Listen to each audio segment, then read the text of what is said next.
Hi, it's Dwyer, gamblersadvisory.com. Remember, the opinion you should follow, particularly for this fight, should be your own. Just consider this video to be a second opinion from a complete stranger online. Matthew Macklin, let's face it, he beat Felix Sturm. Before the fight, I made a video where I predicted that Sturm would win the fight.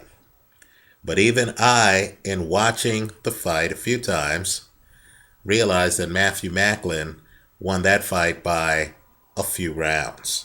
He was obviously jobbed in Germany.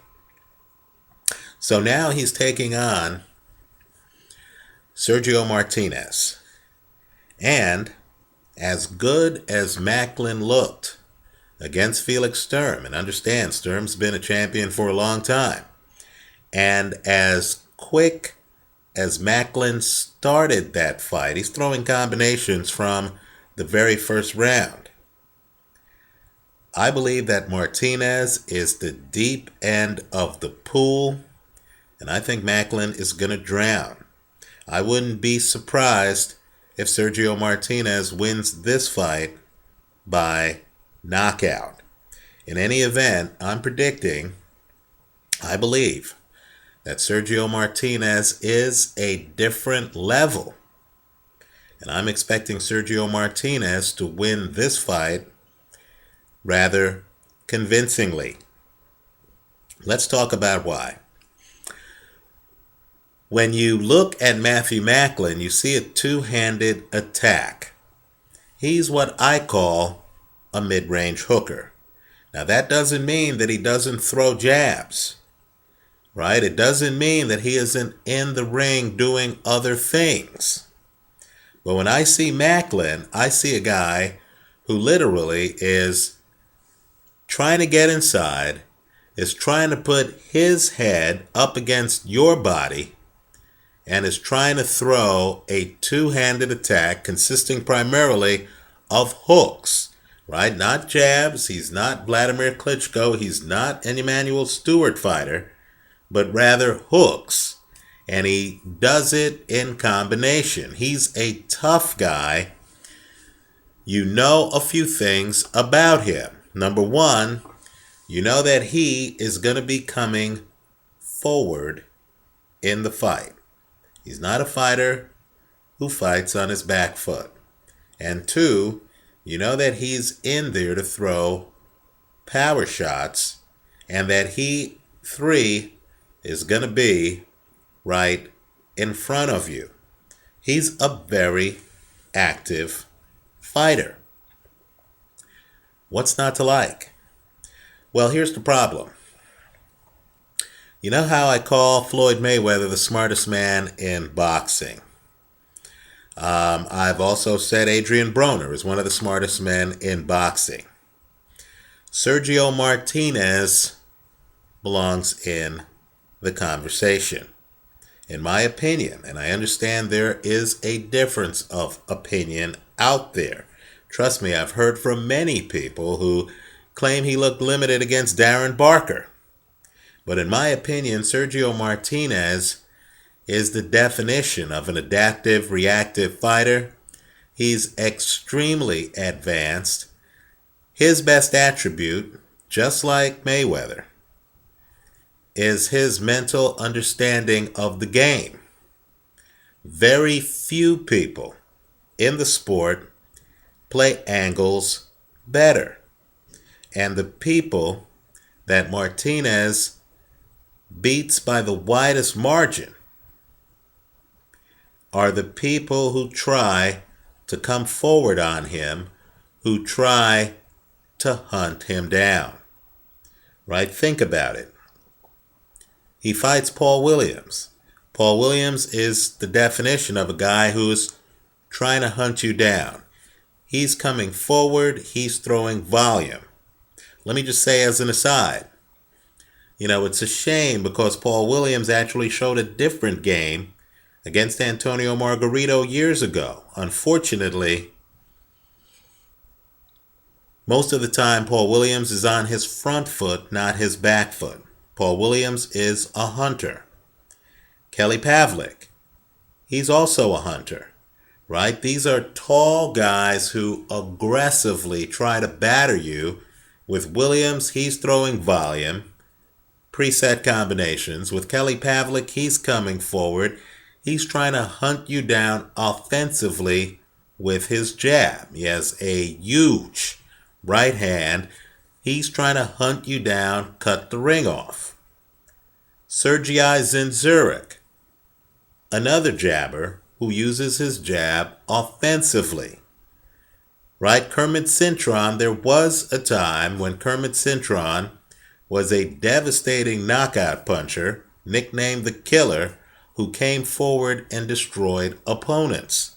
Right? These are the guys that Sergio Martinez has been thriving on. Because what Martinez does is he literally is able to jump in on ambushes, then he backs back out, and he's usually outside the range of being hit by a jab. Then as you come forward, he's not in front of you. He's not Matthew Macklin. He's off at the side, and he literally plans it where you step into traps. He's also a multilingualist, like Andre Ward. In other words, you look at him, he looks predictable, and then he suddenly flips the script and does something different. Right? The first round of the Paul Williams rematch, he comes inside. Right? This is an advanced fighter who can literally fight you inside if he needs to, can fight off his back foot like Ali, can literally dance around the ring if he needs to, can fight an ambush style where he jumps in, does an ambush, then backs back out.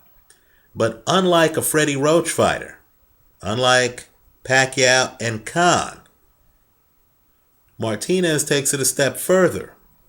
When he backs back out and you follow him after the ambush, he literally sets traps for you. He's setting traps all over the ring. The Paul Williams knockout in the rematch, that's by design. He's setting up that left hook. As he backs away, look at the film, watch his feet. He makes sure that his feet remain in position for him to throw that left hook. He knew Williams was going to drop his hands. And that's the other thing. Martinez studies his opponents. He knows the angles. He knows the idiosyncrasies. He actually fights different fights depending on the opponent. So you're going to have a completely different fight than Macklin Sturm. If you look at Macklin Sturm, you're going to see that number one, Felix Sturm is not who he used to be. Right? If you're expecting the Felix Sturm, who, in my opinion, beat Oscar De La Hoya, I know the judges saw it differently. I'm just telling you a minority view.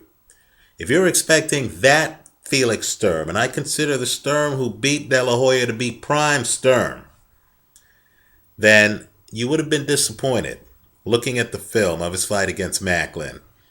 Very little movement. He's right in front of Macklin to the point where early on, Macklin is able to literally lean on Sturm's body. He knows where Sturm is. Sturm is right in front of him. That's exactly what Macklin wants. If you look at that fight, you completely miss the fact that Macklin is limited in terms of his lateral movement. Right? We don't know from that fight how Macklin would do against a moving target. Not only that, let's think about Sergio Martinez's power. It's a bit undervalued. I know he only has a 51% knockout percentage, but understand he's heavier now than he used to be. And just think through some of his recent fights. Forget the knockout percentage. He fought Kermit Cintron. Quite frankly, he should have won that fight by knockout. Cintron was knocked down by a punch. The referee got confused in the fight. In any event, Cintron was on the canvas. Let's remember back to the first Paul Williams fight. And Paul Williams went into that fight with only one loss. Martinez put him on the canvas in that fight. Williams got back up. Obviously, Williams put Martinez on the canvas in that fight as well. That fight went the distance. Understand, even though Martinez dropped both Cintron and Williams, those fights went the distance. The Williams rematch did not. Williams was knocked out cold. The referee, quite frankly, could have counted to 100. Williams was out cold, so out cold, when he hits the canvas, his eyes are open, yet he's unconscious. Right? Sergei Zinzurek had never been down. He was knocked down by Martinez multiple times. Right? This was an unbeaten fighter. Right? Darren Barker stopped. Right? Barker got hit hard at the end of that fight, goes down off of a headshot. Now, whatever Martinez did early in his career, forget about it. Right? What you have now is an advanced fighter who is really on top of the sport. The only guy I personally consider to possibly be ahead of him in the pound-for-pound rankings is Money Mayweather. Right? This Martinez has huge power. And if you don't know how to play the angles, if you can't deal with really an attacking, moving target, then you're in for a very long night. And let me just point out, Matthew Macklin, as with most hookers, really has his center of gravity right under him. Martinez, who fights off a rhythm, you'll notice he's literally rocking while he fights. Right? Martinez, if he's able to get on cadence in this fight, just by moving, should be able to neutralize at least one of Macklin's hands, right? You know, force Macklin to turn like a top and to throw hooks across his body. And the problem is, because Macklin is a committed body puncher, because Macklin likes to come up close and throw a combination down low, then work his way up and throw uppercuts. The problem is, as body punchers know, that leaves him open.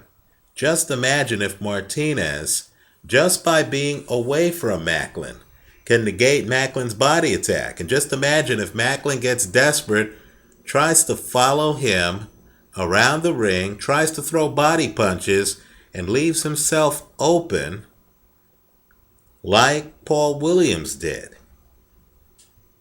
Right? I believe Martinez should have an easier fight than he did against Darren Barker, who I consider to be more advanced than Matthew Macklin.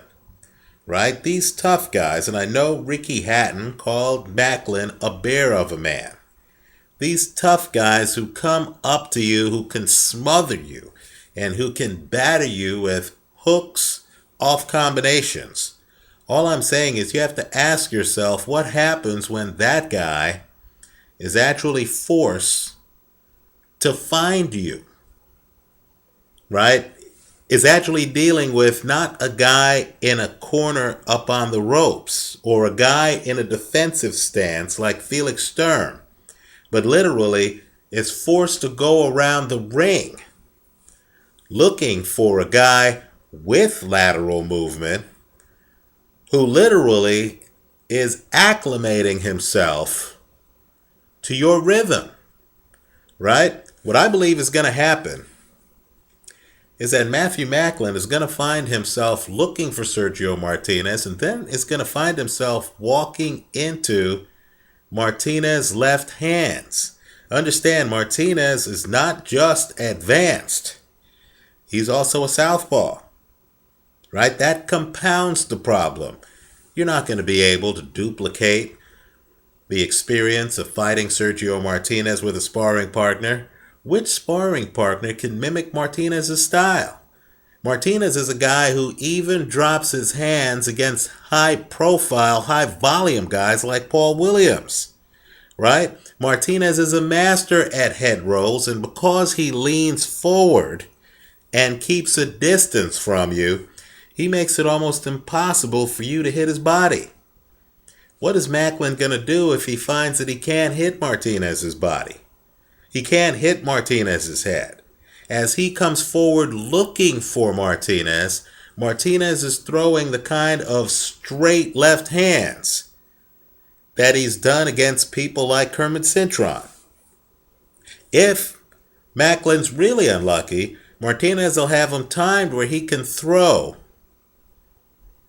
big time left hooks, right? I think Sergio Martinez wins this one. I know the UK thinks that Macklin has a real chance here. And I know the feeling is that Macklin has the foot speed to catch up with Sergio Martinez. I challenge that assumption, right? I don't think Macklin is going to be able to close the distance. I think this Sergio Martinez is much better than the Sergio Martinez who got walked down by Antonio Margarito early in his career. Let me also say that, when you look at fighters, it's really easy to see hand speed. It'll jump out at you, right? It's easy to see foot speed. You see a guy moving around the ring faster than his opponent. It'll jump out at you. But what doesn't jump out at you when you're watching on TV, a flat screen, is the angles being set up by the fighter, as well as the fighter's ability to figure out the rhythm of his opponent and to literally throw punches between his opponent's punches. Sergio Martinez is advanced. He's a master at both. I think it's going to show here.